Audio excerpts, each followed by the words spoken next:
आइए। महर्षि, आपको ग्रेट खली के नाम से जाना जाता है। अच्छा। वर्ल्ड रेसलिंग होती है, उसमें आपने अच्छा। भारत की तरफ से पार्टिसिपेट किया था। महाराज जी वर्ल्ड चैंपियन, कई बार पूरे वर्ल्ड में सभी को हराया रेसलिंग में। हमारे राष्ट्र का नाम किया। हाँ, बहुत सुंदर। आप स्वस्थ हैं?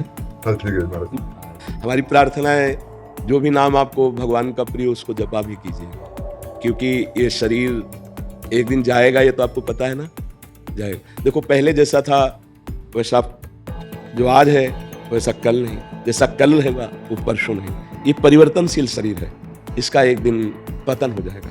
ये शरीर एक दिन नहीं रहेगा। तो आपने जो किया वो आपके साथ जाएगा।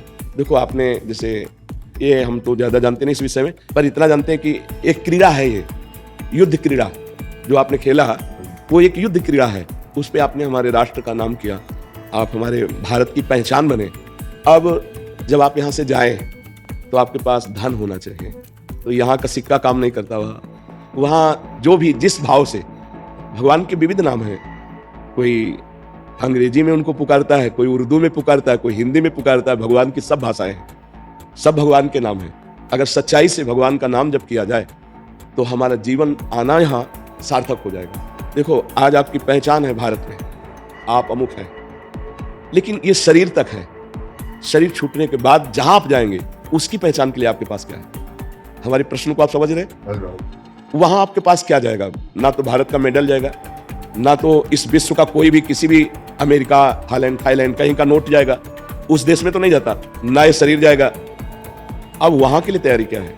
भगवान ने बड़ी कृपा की। मेरी प्रार्थना है कि हमारा आपसे मिलना व्यर्थ ना जाए। आपको जो नाम प्रिय हो भगवान का, 10 मिनट ही सही, आप जरूर जपिएगा। क्या प्रिय है आपको भगवान का? कौन सा नाम? महाराज जी, मेरे को पहले मैं मानता, जैसे मतलब ना, जैसे भोलेनाथ को मानते हैं महाराज। एक जैसे बोलते हैं ना कि मंदिर होता गांव का, क्या बोलते हैं उसको, प्राचीन मंदिर, शिवालय मंदिर जी।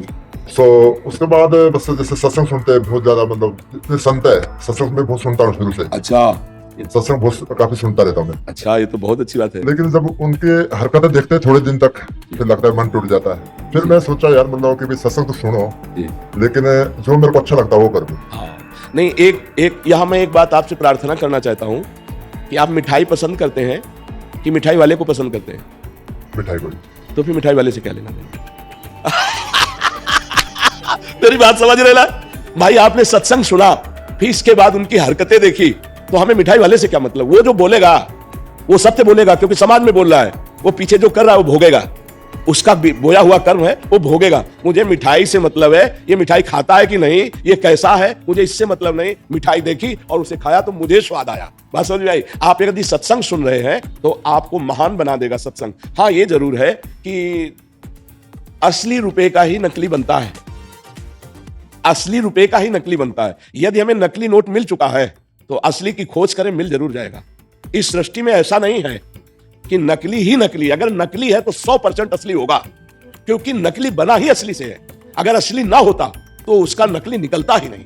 इसका मतलब असली है। तो यदि आप सुनते रहे तो कहीं ना कहीं, कभी ना कभी तो असली मिल ही जाएगा। और एक बार असली मिल गया तो हृदय का परिवर्तन पक्का, समझ लीजिएगा, पक्का परिवर्तन। उसकी पहचान होती है कि उसके सानिध्य मात्र से आपके हृदय में हलचल पैदा हो जाएगी। केवल प्रवचन नहीं होता, उसका जीवन होता है, उसमें पावर होता है। जैसे केवल आपकी बात नहीं, आपकी भुजाओं में पावर है, हमारी जबान में पावर होगी, हमारी अध्यात्म में पावर होगी। आपका परिवर्तन न कर दे तो उपदेश कैसा? क्योंकि अगर जीवन में सत्य है तो उस वचन का प्रभाव होगा, और सत्य नहीं है तो वचन का प्रभाव नहीं पड़ेगा। वचन का प्रभाव तभी पड़ेगा जब अन्य कोई लालसा नहीं, एक सत्य की लालसा है। तो आप क्या जपते हैं? आप? मैं अभी तक तो कुछ नहीं जपता। मैं अभी तो नहीं, आज से आपको नियम लेना पड़ेगा। ठीक है जी। हमारे पास आए हैं। बिल्कुल, मैं उसकी खोज में था जी। कि भी मतलब क्यों, जैसे बोलते ना कि भूत प्रेत, ये बोलते देवी देवता, मैं सोचता यार मतलब कभी मेरे को एक बार दिखे तभी मानूंगा मैं। पंचभूतों से बना है ना ये? एक दो भूत देख के क्या करोगे? 5 भूतों से बना है ये। सुना है नहीं? पंचभूतों से रचित शरीर है, पर इन्हीं भूतों से मुक्त हो जाओ तो परमात्मा स्वरूप आप हो। जैसा वो प्रश्न कर रहा था, आप और परमात्मा में इतना अंतर नहीं है। जैसे 1 चम्मच गंगाजल या 1 टैंकर गंगाजल, या गंगाजल की धारा आप बोलोगे क्या? गंगाजल बोलोगे ना, तो जीव परमात्मा का अंश है ना। तो अंश का मतलब क्या हुआ? भगवत स्वरूप। अब इस शरीर में राग होने के कारण फंस गए। कोई भूत प्रेत, कोई भी इधर उधर जो भागने की दृष्टि मत लाओ। एकमात्र परमात्मा के सिवा कुछ नहीं, वही नाटक कर रहा है, वही स्त्री बना हुआ है, वही पुरुष बना हुआ है, वही ये पंचभूत, एक दो भूत, इन्हें पंच महाभूत कहते हैं। पंच महाभूतों से रचित शरीर, सुना है आपने कि नहीं? ये शरीर पंच महाभूत है। छोटे मोटे भूत क्या कर लेंगे? छोटी मोटी शक्तियों की क्या? आप परमात्मा के अंश है जिनसे अनंत शक्तियों का विस्तार होता है, तो आपको किसी की बातों में नहीं आना। तो महाराज यही सुना कि भी हम मतलब हमारे अंदर खुद भगवान है। हाँ पक्का। तो भगवान तो जैसे बोलते हैं मंदिर क्यों जाऊं मैं, हाँ। मैं किसी के उधर क्यों जाऊं, अब आपको सिर्फ सत्संग सुनता हूँ। हाँ, आपको एक बात है, आपके अंदर सारी विद्या पहले भी विद्यमान थी, लेकिन ककारा पढ़ना पड़ा ना, मास्टर के पास जाना पड़ा ना, इसके बाद आप पीएचडी कर पाए। विद्या तो पहले भी थी। ऐसे ही भगवान है, जैसे बहुत समझदारी से दूध में घी है, पूड़ी बना के दिखाओ, नहीं बनेगी ना। उसकी प्रक्रिया है, दूध का दही जमाओ, दही का मक्खन निकालो, मक्खन को गर्म करो, अब घी बन गया, पूड़ी निकालो। ऐसे ही परमात्मा है, उसकी प्रक्रिया है। वो प्रक्रिया संत महात्माओं के समीप जाने से, उनके वचनों से, प्राप्त उपासना की क्रिया से, तब वो अंदर प्रकाशित हो जाता है। वो है तो जैसे दूध में घी। मेहंदी का पत्ता देखा है? उसमें कभी लाली मिली है? खोज लेना, फिर मंगा के देख लेना। अगर एक रेशा लाली दिखाई दे तो बताना, लेकिन प्रक्रिया से जब उसको हाथ में लगाओ और फिर धो तो लाली ही लाली रहे। ऐसे ही परमात्मा है। कभी देखा है तुमने? नहीं।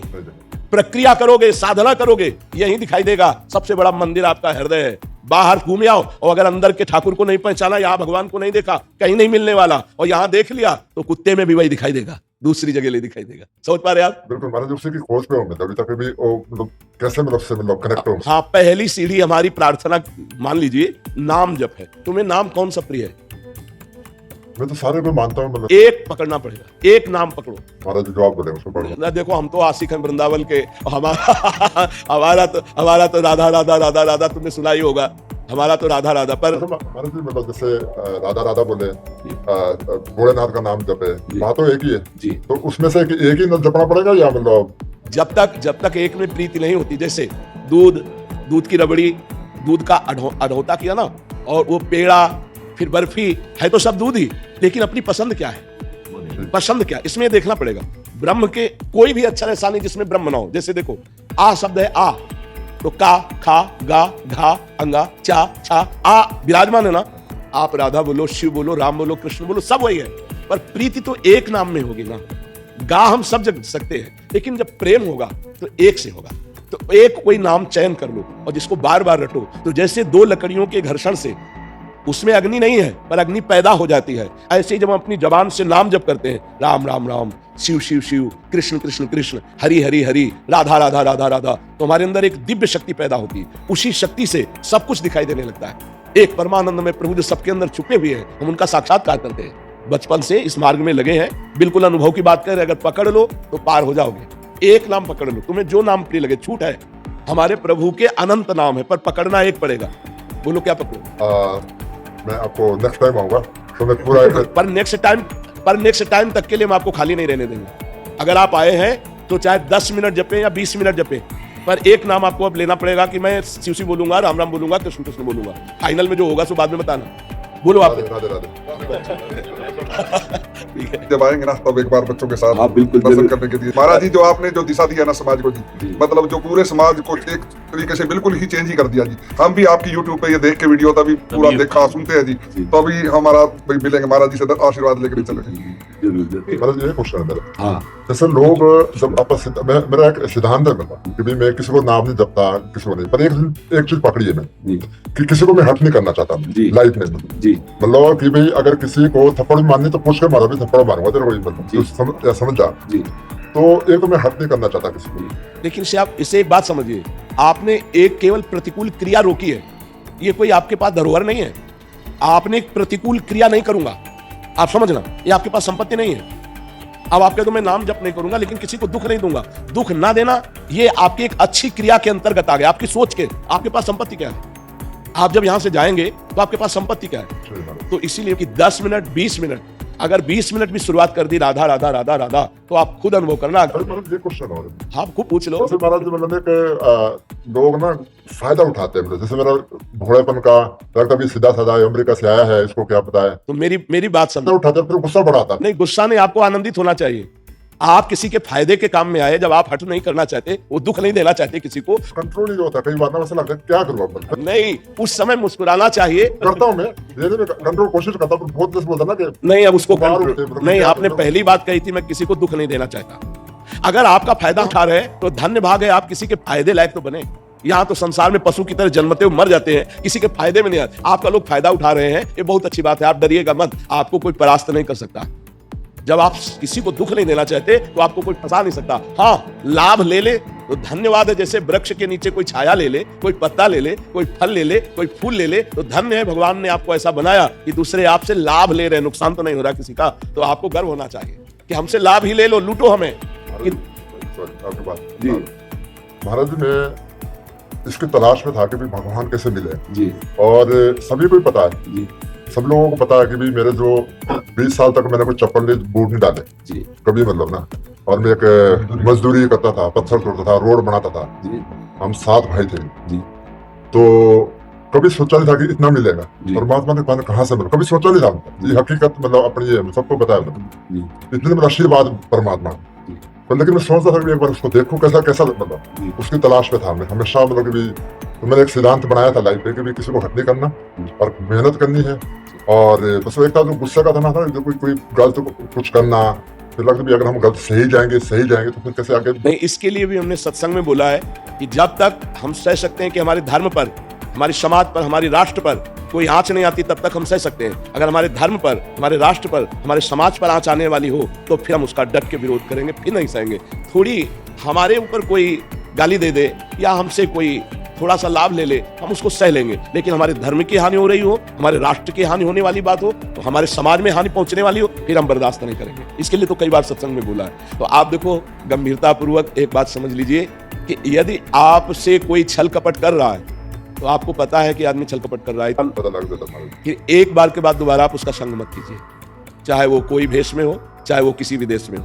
एक बार तो देख लिया कि आप हमारे से छल कर रहे हैं, और आपको सच्ची बताएं, सत्य कभी पैसे से बिकता नहीं, और जो पैसे से मिलता है वो सत्य होता नहीं, बस इतनी बात समझ लेना। अध्यात्म कभी पैसे में बिकता नहीं, और जो पैसे से मिलता है अध्यात्म होता नहीं। अगर ये बात पकड़ लोगे तो कभी छल कपट में फंसोगे ही नहीं। पैसा देके यदि आपको सत्संग सुनने को मिले तो आपके पास पैसे का गर्व रहेगा, सत्संग का लाभ नहीं। जो सत्संग है वो केवल सत्य विचार की भावना से तुम्हें मिलेगा, उसमें अर्थ की प्रधानता नहीं होगी। ये छल कपट कौन कर सकता है? जब आपका परिचय जानकर हम आपका आदर करेंगे तो भगवत भाव से, क्योंकि हम भगवान के दास हैं, हमें किसी से कुछ नहीं। समझ में आया? अब आप प्रश्न करो और उत्तर लीजिए, और आपका जीवन मंगलमय, ये आशीर्वाद हमसे लीजिए। आपकी जेब से कोई मतलब नहीं है। अनंत ब्रह्मांडों के स्वामी के हम दास हैं, जिसके लक्ष्मी चरण चापती रहती है। और हमको अगर ये भरोसा हो जाए कि अमेरिका से आए, हालैंड से आए, हमें कुछ देंगे, तो धिक्कार है हमारे ज्ञान को, हमारे वैराग्य को, हमारी भक्ति को, फिर तो छल कपट ही रह जाएगा। हाँ, इसलिए सावधान होकर अपने मार्ग में चलिए। अरे देखो, माला जपना जरूरी है, कर्म करना जरूरी है। बिना नाम जप किए कोई सत्कर्म टिकेगा नहीं। कर्म 2 प्रकार के होते हैं, एक शुभ कर्म, एक अशुभ कर्म। अशुभ कर्म माने पाप कर्म, शुभ कर्म माने पुण्य कर्म। एक है सोने की जंजीर, एक है लोहे की जंजीर। सोने की जंजीर से बांधने तो आप बंध जाओगे, लोहे की जंजीर से बांधने तो बंध जाओगे। अब हम शुभ और अशुभ दोनों से मुक्त होकर परमानंद प्राप्त करना चाहते हैं। उसके लिए कर्म करते हुए नाम जप जरूरी है। मामन स्मरण युद्ध चाहे, भगवान आदेश कर रहे हैं, मेरा स्मरण करते हुए युद्ध रूपी कर्म कर। क्या चला जाएगा? अगर राधा राधा बोल करके कुश्ती लड़ रहे हो, राधा राधा बोल करके जो भी काम कर रहे हो, अंदर राधा राधा चल रहा है, माला चलाने की बात नहीं कर रहा हूं, अंदर राधा राधा चल रहा है, स्मरण नाम का चल रहा है और कार्य कर रहे हो, इससे बड़े महात्मा और क्या हो सकते हो? ये नाम तुम्हारे साथ जाएगा। दान पुण्य एक शुभ कर्म है, पाप अधर्म एक अशुभ कर्म है। दोनों का फल है एक दुख और एक सुख। सुख जैसे अभी आप बोले, दुख जो पीछे बोले कि चप्पल भी नहीं थी, पत्थर तोड़ करके कर, तो वो उस समय का कर्म था।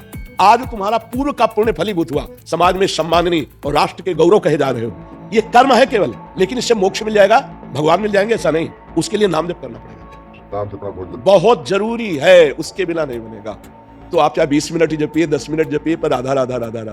महाराज, उसका ऐसा कोई टाइम, ऐसा पर्टिकुलर कोई सब नहीं, कहीं भी हम नहाने धोने के लिए नहीं बोल रहे। अगर आपको टाइम ना हो, ठीक है, कभी भी, कहीं भी, कैसे भी, ठीक है महाराज। आपका जब अंदर से राधा राधा राधा बोलोगे ना, वो सत्य वस्तु जमा होने लगेगी। एक दिन आप देख लेना। ठीक है महाराज, बस आज से स्टार्ट करूंगा। लेकिन महाराज जो माला जपते उसका क्या है, मतलब उसमें संख्या में प्रियता बढ़ती है। जैसे आज हमने 20 बार जपा, माला में 108 है, अब हम 10 माला जपने लगे तो हमें और लोभ बढ़ेगा। 15 माला जपेंगे, 50 माला जपेंगे। बकाया माला से भगवत प्राप्ति नहीं, जप से भगवत प्राप्ति।